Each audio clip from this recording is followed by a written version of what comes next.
Why he became a glutton. Have you ever had a major problem with love? Love and hate are two sides of the same coin. It's fine when the feelings of love are high, but when those feelings fade and you start to hate your partner even more, that's when incidents happen. This time, I would like to share a story about the ending of a couple who once loved each other. It was at a diner that I heard this story. We were meeting in front of the station to go on a short trip with our club members.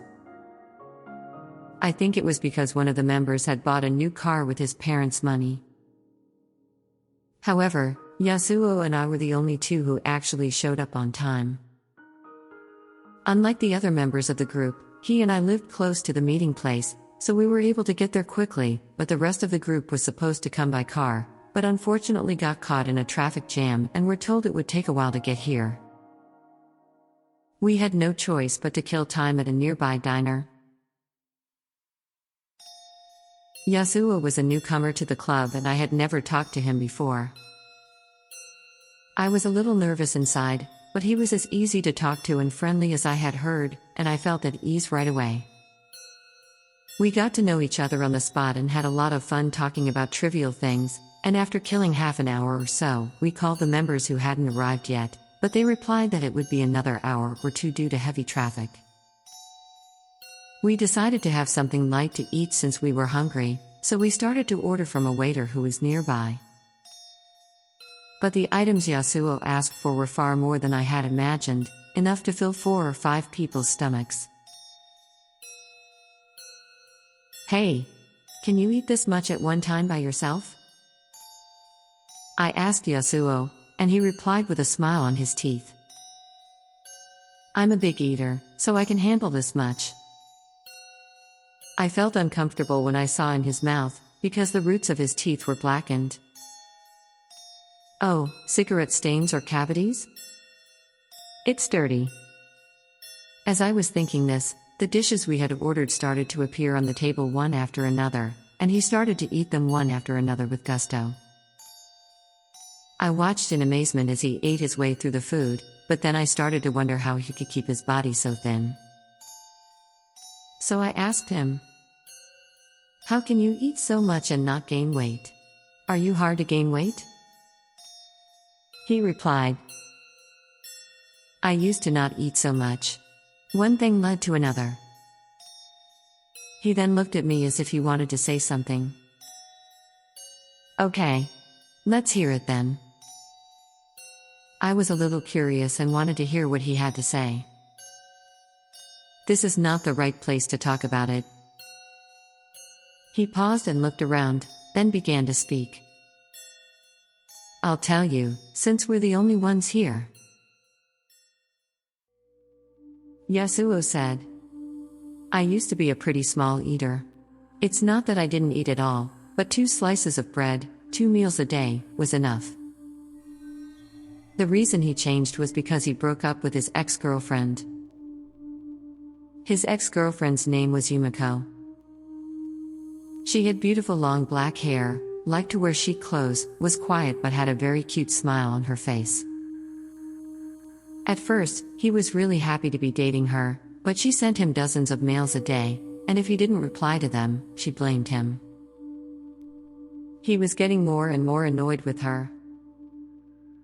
On top of that, she was getting more and more persistent. When he left her to go to the bathroom at home, she was waiting for him in front of the bathroom. He said that looking back, he thought she was emotionally unstable. After 2 months of dating, he had cooled off completely, and one day he told her that he would break up with her if she persisted any longer.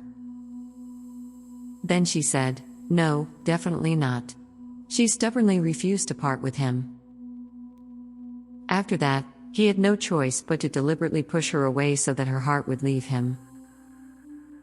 But she didn't give up. She started to cook more elaborate meals than before, she didn't act pushy like before, and she started to try hard not to lose his heart. However, his love for her had already left her, and after about 2 months without rekindling it, she finally asked him to leave her, and he was able to do so. I'm really relieved, to be honest. With that, he took a bite of his fried chicken and continued talking. I felt like if I parted from her, she would kill me and she would die, but why did she suddenly give up? That's creepy for me. With that, he threw a French fry into his mouth and munched on it. But what does that have to do with your big eater? I felt he was speaking in a roundabout way, so I asked him for it. He said with a disgusted look on his face. But it seems like she didn't want to break up with me at all. A week or so after the breakup, he received a call on his cell phone from a number he had never seen before. The call was from Yumiko's mother. She said, Yumiko jumped off the roof of the mansion where she lived shortly after parting from you and committed suicide. In Yumiko's suicide note to her, she wrote, I want you to give him this diary when I dies. And there was his cell phone number in it as well. I didn't want to take the diary, but I couldn't turn it down, could I? He said with a tearful look on his face. So he got her diary, in which she wrote about how much she loved him and how she couldn't live without him. However, from one day on, there was a subtle change in the content. He looked down and said, She used to put little pieces of herself in every meal she made for me. Her nails, hair, and blood. In her diary, she wrote everything about how she cooked each day. On January 26th, she put minuscule pieces of her hair in his curry and simmered it on low heat for 6 hours.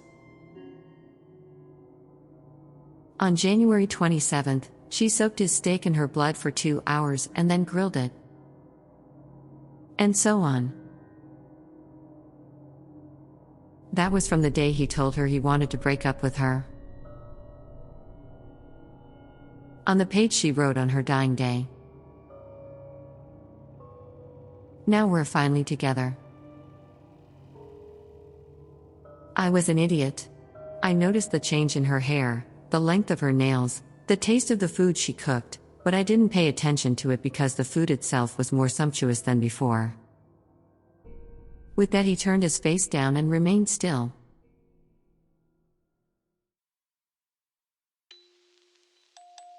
It was only after she died that I couldn't get full no matter how much I ate. Maybe I have her in me. Then he looked up and smiled. When I saw his smile, I was horrified. Of course, I was not horrified by his mental state to be able to joke at such a time. The first discomfort I felt was, it was in his mouth. When he smiled, his teeth and gums were covered with numerous black hairs.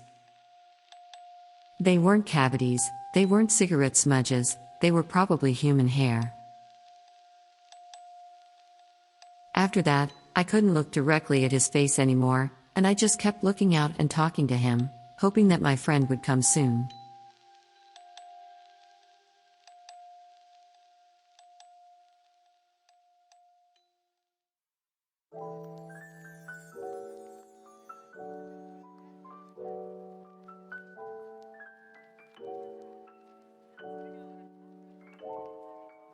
Thanks for watching this video. How did you like this story? If you like this video, please give me a thumbs up, subscribe to the channel, and share it with your friends. If you have any feedback on this video, please leave me a comment down below. I'll see you in the next video.